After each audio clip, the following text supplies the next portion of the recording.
A liberal is someone who opposes every war except the current war and supports all civil rights movements except the one that's going on right now. Liberals themselves also play the role of a bottleneck for any kind of progressive momentum in this nation. You have the capacity not to be this person, but it comes from obviously engaging in self-criticism and looking within. Yeah, let's get started on MLK and his legacy. There is probably no civil rights leader, like every single civil rights leader that was successfully whitewashed throughout history has turned into a commodified version of what they actually believe, what they stood for. It's never adjusted to the time frame. In the time of his assassination, MLK had MLK was deeply unpopular by the time of his assassination in the United States of America. So the notion that he was always like loved, a beloved civil rights figure, is complete nonsense. They lie about that all the time. Obviously, he was very popular amongst the black community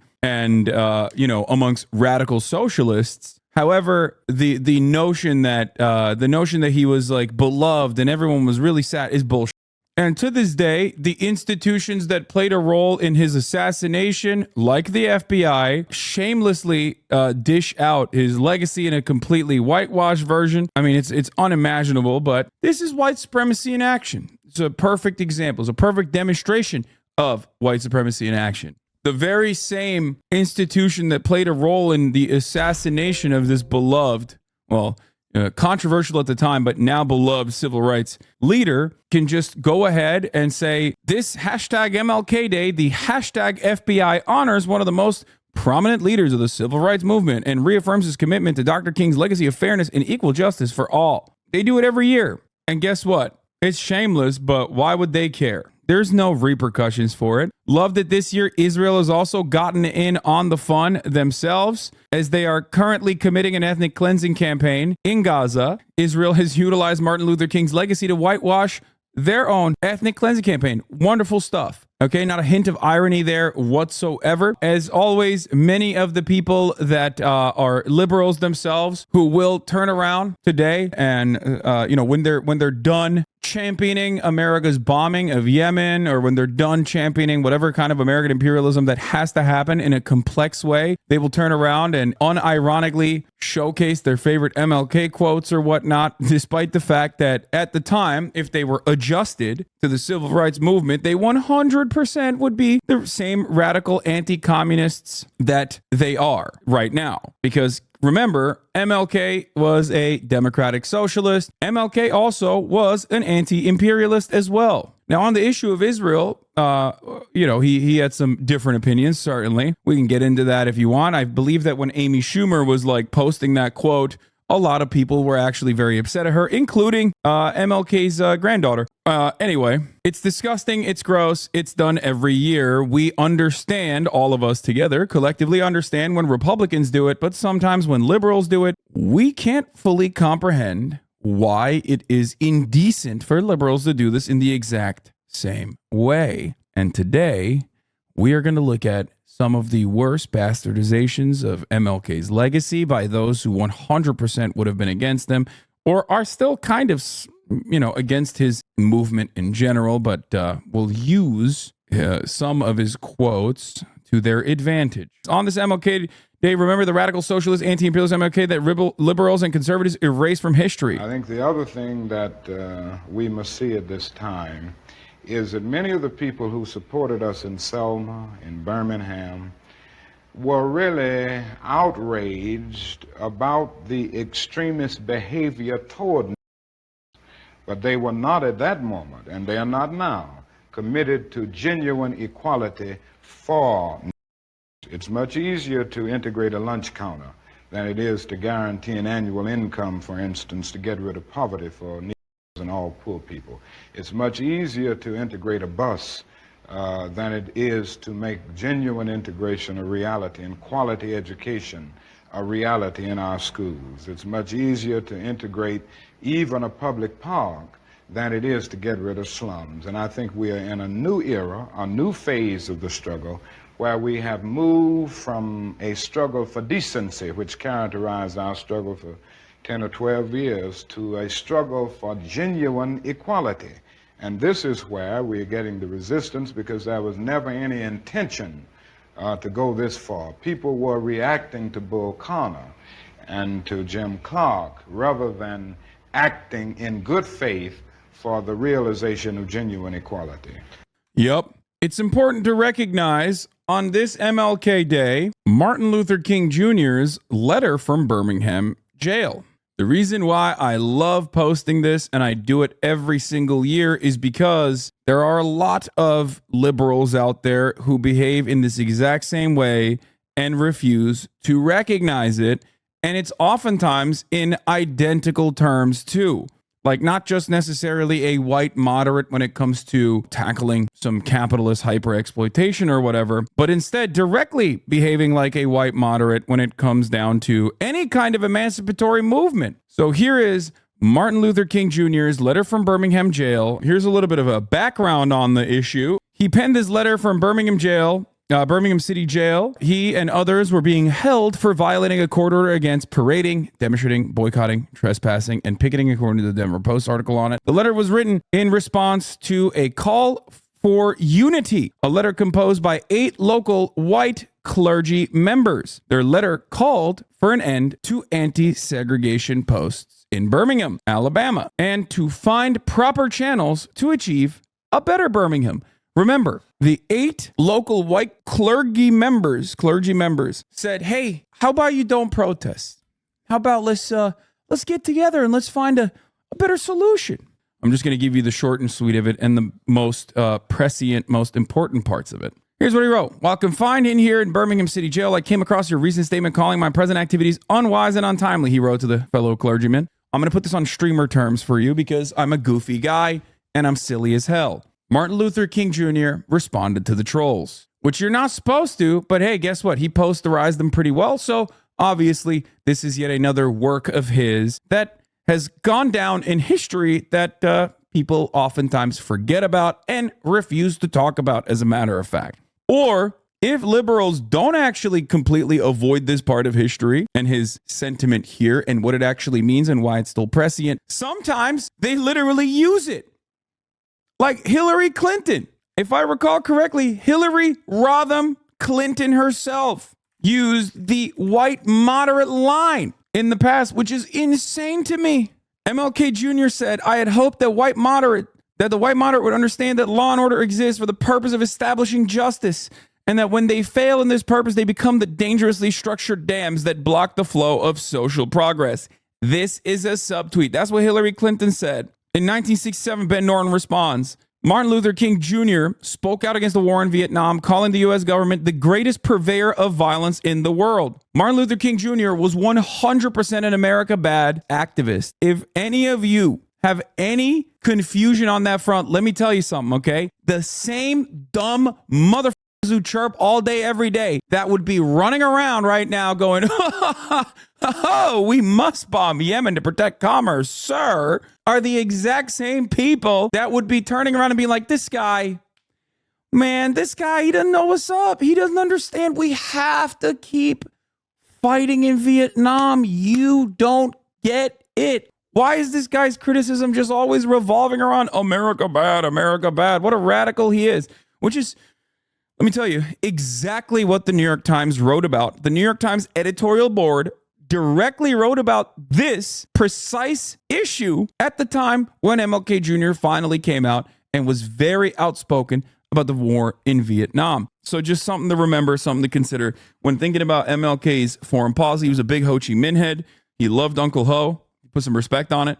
Moreover, I'm cognizant of the interrelatedness of all communities and states. I cannot sit idly by in Atlanta and not be concerned about what happens in Birmingham, because injustice anywhere is a threat to justice everywhere. Remember that. You deplore the demonstrations taking place in Birmingham, but your statement, I am sorry to say, fails to express a similar concern for the conditions that brought about the demonstrations. How interesting how this works still to this day. This is precisely why I say this is one of many things that MLK wrote and said that are profoundly prescient, unfortunately, because many of the issues that he called attention to have not been solved. Maybe some of it has been cast aside. On certain circumstances, there has been marginal improvements, incremental gains here and there. But overall, the class struggle, of course, continues. And also racial violence and disproportionate outcomes for those who are non-white still exist. Which is why we still keep reading it. Because it's not only the reactionary conservative that votes for Donald Trump or votes for the Republicans, that votes against his best interest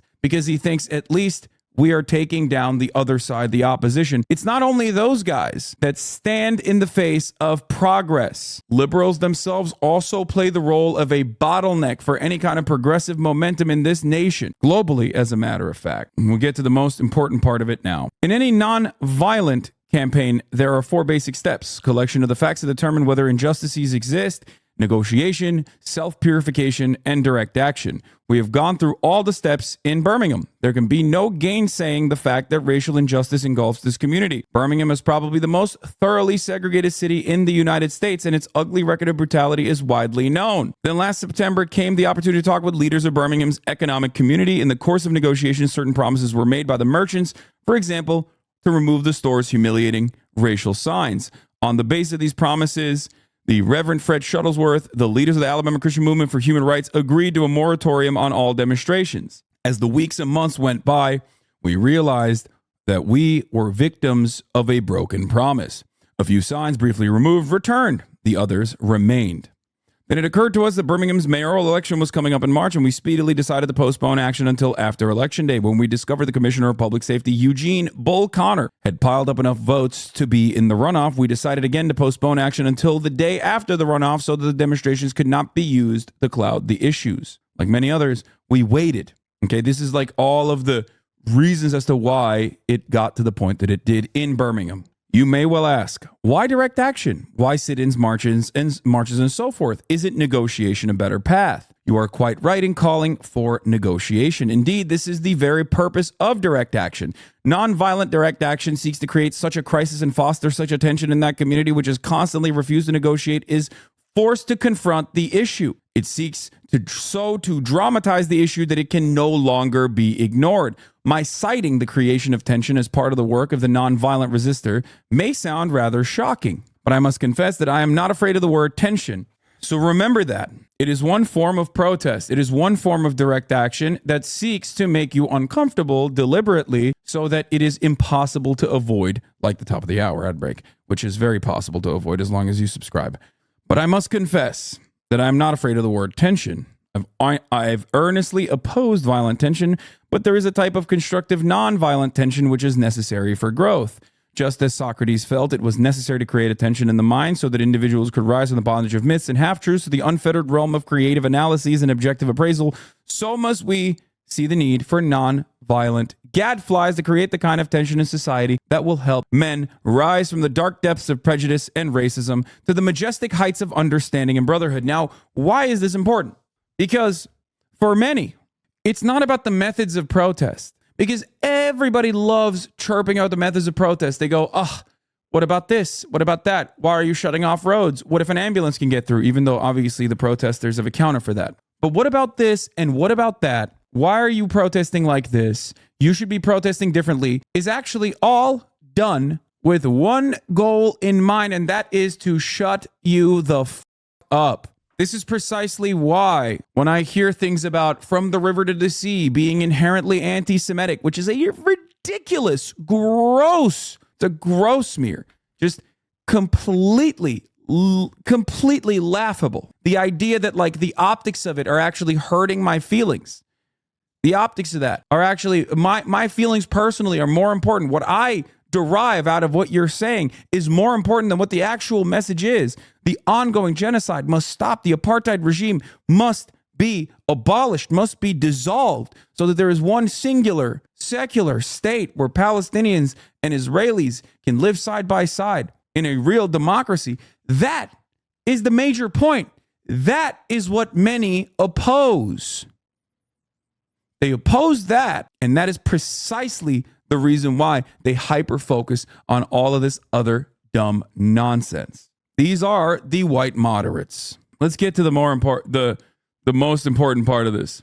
I must make two honest confessions to you, my Christian and Jewish brothers. First, I must confess that over the past few years, I have been gravely disappointed with the white moderate. I have almost reached a regrettable conclusion that the black man's great stumbling block in this stride towards freedom is not the white citizen's counselor or the Ku Klux Klanner, but the white moderate who is more devoted to order than to justice, who prefers a negative peace, which is the absence of tension, to a positive peace, which is the presence of justice, who constantly says, I agree with you in the goal you seek, but I cannot agree with your methods of direct action, who paternalistically believes he can set the timetable for another man's freedom, who lives by a mythical concept of time and who constantly advises the black man to wait for a more convenient season. Shallow understanding from people of goodwill is more frustrating than absolute misunderstanding from people of ill will. Lukewarm acceptance is much more bewildering than outright rejection. This is very important to understand. If you want to know what a really, really important part of my moral framework is, if you want to understand one of the most profoundly important parts of my moral framework, the way I operate, a lot of that gets lost in the sauce. Many of you are in here already, so you're familiar with what I believe, but maybe you haven't fully understood it. This paragraph right here is one of the most important parts of my belief structure as it pertains to protesting, as it pertains to placing a time frame on another man's justice. Very, very important. This is why I despise centrists. This is why I despise charlatans who mask themselves as real arbiters of progress while simultaneously constantly saying, well, now is not the time, or simultaneously constantly saying, well, isn't there a different way? Or worse, making excuses for the oppressive constructs, making excuses for why things have to remain the same. I had hoped that the white moderate would understand that law and order exists for the purpose of establishing justice, and that when they fail in this purpose, they become the dangerously structured dams that block the flow of social progress. I had hoped that the white moderate would understand that the present tension in the South is a necessary phase of the transition from an obnoxious negative peace in which the black man passively accepted his unjust plight to a substantive, and positive peace in which all men will respect the dignity and worth of human personality. Actually, we who engage in nonviolent direct action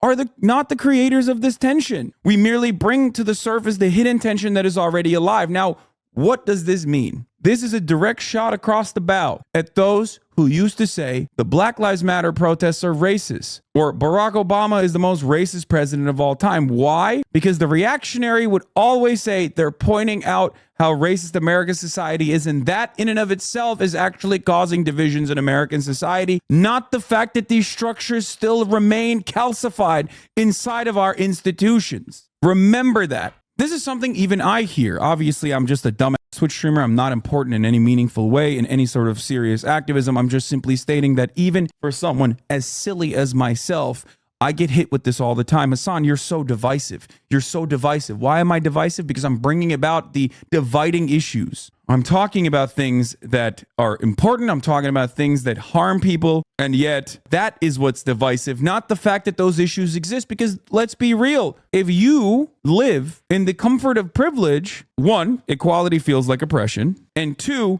anytime somebody shows you that things are not as good as you think they are or not as good for others, all of a sudden you're faced with that reality and that doesn't feel good. So when you hear that, you have two options. You go, oh my God, I had no idea it was like that. I'm going to take this very seriously and I'm going to change something about the way I view the world. I'm going to take action to hopefully better people's living conditions, albeit marginally. Or you get angry, you shoot the messenger, you get mad and you say, no, this person must be wrong. I will seek out information that hopefully corresponds to my implicit biases, that this person is making me feel bad and therefore he must be wrong. And that's what people do all the time. They dull themselves. They sedate themselves. They find groups that will reinforce those biases. Yeah, this is like a funny little meme, but it's so correct, and I think about it quite a bit. A liberal is someone who opposes every war except the current war and supports all civil rights movements except the one that's going on right now. It is a phenomenal take. Anyway, we must bring that tension out into the open where it can be seen and dealt with like a boil that can never be cured as long as it's covered up, but must be opened with all of its ugliness to the natural medicines of air and light. Injustice must be exposed with all the tension its exposure creates to the light of human conscience and the air of national opinion before it can be cured. That is the most important part of that article, in my opinion, that the white moderate that adorns the mantle of progress and progressivism and empathy will so often become a bottleneck for progress from that supposedly progressive side. The great enemy of justice are those moderates who feign outrage. Here, this is a better paraphrase version of it, but the great enemy of justice are those moderates who feign outrage at societal injustice, but whose outrage conveniently disappears when real change threatens their status. That is what's important to understand here. These moderates are more comfortable leaving unchallenged the assumed moral authority of certain institutions, traditions, and practices that are the purveyors of injustice, rather than confronting their own role in maintaining these institutions. The hard truth is that the comfort of the status quo is always preferable to pursuing the demands of justice. This happens with every single protest, every single civil rights movement globally, and this certainly happens with American empire. It is something to remember and something to remind yourselves of and something to remind others of as well. If you want, like I said, if you want to understand where I'm coming from and what I believe in and what I choose to never be a part of, I never want to be playing the role of the white moderate. Now, this doesn't mean that there aren't reactionary elements in every movement, but I try to see a broader picture every single time. I try to look at a situation and I think, what is beneficial to the people on the ground? And guess what? Pretty simple. Blowing up one of the poorest countries on the planet is never beneficial for the people on the ground. As MLK grew increasingly radical in his politics, developing an anti-capitalist and anti-imperialist stance, the smearing of him by the media and political class became ever more hysterical. He was denounced as a dangerous communist and outside agitator, and it worked. Here is FBI Chief J. Edgar Hoover calls Martin Luther King the most notorious liar in the country. King's demands become immoral and totalitarian, writes William S. White. Martin Luther King at communist training school. The above picture was made by an employee of the state of Georgia at the Highlander Folk School in Monteagle, Tennessee during the Labor Day weekend of 1957. The photographer was sent to the Highlander Folk School by the Georgia Commission of Education. The Highlander Folk School was abolished by an act of the legislature of the state of Tennessee at a later date because it was charged with being a subversive organization. The four horsemen of racial agitation have brought tension, disturbance, strife, and violence in their advancement of the communist doctrine of racial nationalism. Even though he's revered today, MLK was widely disliked by the American public when he was killed. 75% of Americans disapproved of the civil rights leader as he spoke out against the Vietnam War and economic disparity. Now, of course, the sad irony of MLK's message, especially not just one of civil rights for black people, but also about economic prosperity and anti-imperialism, was a message that was helpful for the very same white working class individuals who, of course, immediately despised him. Immediately. So think about that. As MLK grew increasingly radical, he moved closer to Malcolm X's politics at the same time as Malcolm's embrace of a universalistic socialist politics drew him closer to MLK's vision. This coming together was cut short by Malcolm's assassination. One of MLK and Malcolm's most insightful analyses is that of the harm caused by white liberals who operate as agents of maintaining the status quo and cover this up with symbolic gestures and rhetoric. Here is MLK's famous description of them. We just read it. One thing I want to mention, though, for all of you is that, like, you have the capacity not to be this person, but it comes from engaging in self-criticism and looking within. I don't want people to think like, oh, Hasan says I'm against him. Like, I'm a liberal. I think I'm a liberal. It seems weird. No. That's not what I'm saying at all. I'm not writing you off. I'm simply asking you to reach within yourself. If you are watching this on YouTube, if you're watching this later, if you're watching this because somebody clipped me out of context and is yelling about one of my positions, and you somehow stumbled across this Twitch channel or one of my videos where this is featured, remember that you too have the capacity to no longer be the white moderate standing in the face of injustice and siding with the oppressor. Here's Malcolm X's take on white liberals. There are many whites who are trying to solve the problem, but you never see them going under the label of liberals. That white person that you see calling himself a liberal is the most dangerous thing in the entire Western Hemisphere. He's the most deceitful. He's like a fox. And a fox is always more dangerous in the forest than the wolf. You can see the wolf coming. You know what he's up to. But the fox will fool you. He comes at you with his mouth shaped in such a way that even though you see his teeth, you think he's smiling and you take him for a friend. Yeah.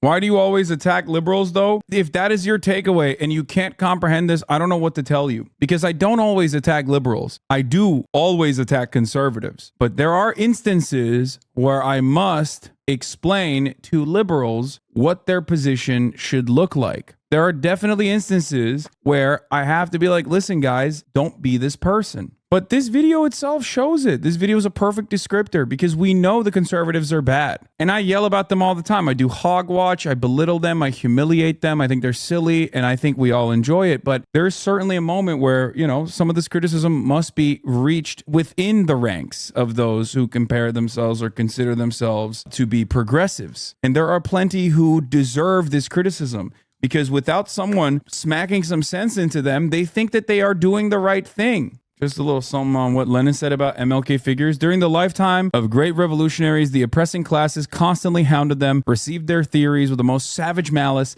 the most furious hatred, and the most unscrupulous campaigns of lies and slander. After their death, attempts are made to convert them into harmless icons, to canonize them, so to say, and to hollow their names to a certain extent for the consolation of the oppressed classes and with the object of duping the latter, while at the same time robbing the revolutionary theory of its substance, blunting its revolutionary edge, and vulgarizing it. Lenin was absolutely right on this. This is something that has happened not just with MLK. This is also something that has certainly happened with even the likes of Nelson Mandela. And Nelson Mandela was alive in the lifetime of many who now, to this day, work desperately in whitewashing his legacy on. He was there. The very same people that were alive that were probably considering him a terrorist are now talking about how peaceful he was his entire life. Nelson Mandela was not taken off the American terror watch list until 2008. 2008 is when Nelson Mandela was taken off the terror watch list. He had already been democratically voted as leader in South Africa. He'd already successfully dismantled the apartheid in South Africa. And yes, through violent means. For those who don't know, a big point of contention in Mandela's history was the fact that he refused to denounce violence. Time and time again, they asked him when he was in prison, if you renounce violence and you renounce communism,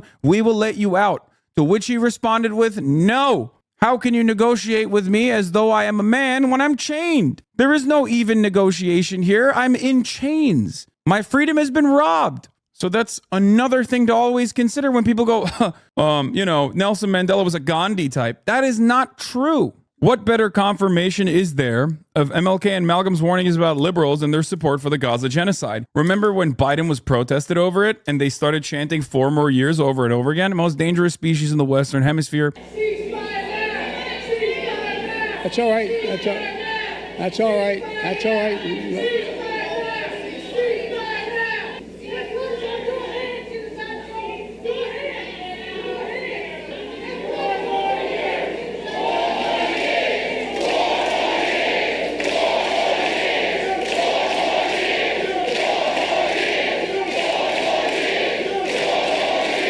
By the way, there's been a long-standing campaign by deranged Zionists to appropriate MLK's legacy in service of their genocidal occupation regime. But as it, with everything Zionists say, it's a propaganda lie that has been debunked. Excerpts from this article. It's called A Letter to a Zionist Friend or something, I think it's called. Or Letter to an Anti-Zionist Friend. It's not real. They just wrote it. It's a hoax. Martin Luther King Jr.'s daughter, or granddaughter, is it her granddaughter or daughter? Actually yelled at Amy Schumer about this famously when she tried to bring that up. But I mean, this is reductive at this point. It's like his daughter, sorry, not granddaughter, Bernice's daughter. It's just like it's reductive. It's reductive because like it's always a lie. Everything is a lie. It's just like such flagrantly obvious, gross propaganda that if anyone else was doing it and they weren't like completely along with the American State Department, they would get ritualistically humiliated every single day of the week. They would get yelled at. They would get laughed out of every room. But because the media refuses to acknowledge the lies being told, when those lies align with the State Department's interests in the region, then there is never a single thought about it. It's funny because this is all readily available information. It's just not being served to you. So I like to use important points in history, days such as this one, to address some of those ridiculous lies. Something to consider on this day.